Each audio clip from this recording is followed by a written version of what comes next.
mg sine theta. Okay, plus mg sine theta. So our forward force you can get from F divided by V. Okay, F divided by V.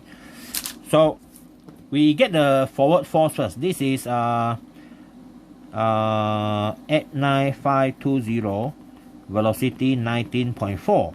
So our forward force maximum is this much. 89520 divided by 19.4, you get 4614.4 Newton. And friction is this, and our mg sine theta. This one is W parallel. So our W parallel is mg sine theta. So we have mg, we know already.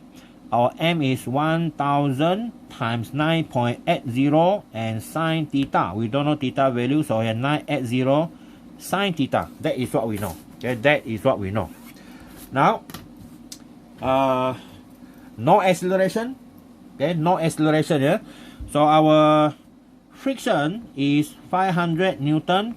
So the pulling down force, the W parallel, is this much. Okay, so because you are talking about this guy moving up at constant, so now we consider, okay, surface of incline.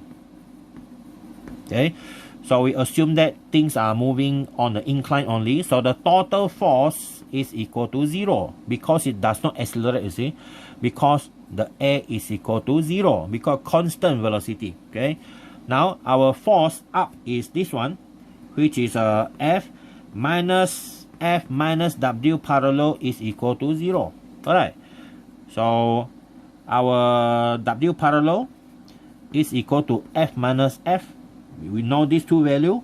This one is mg sine theta equal to F minus F, which is equal to 980 sine theta is equal to 4614.4 minus 500. See what do we get here?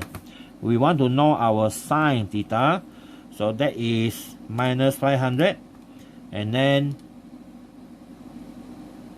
wait, divide by, oh, this is another 1000, sorry, this is 9800, divide by 9800, so we have 0.4198, and then up sine, the angle is 24.8 degrees. Okay, so that's it. This is also not in the syllabus. Okay, too difficult for you. All right, so that's it for our tutorial. We done all our tutorials, so read your tutorial so that you can do your test in on Friday night. All right, good luck.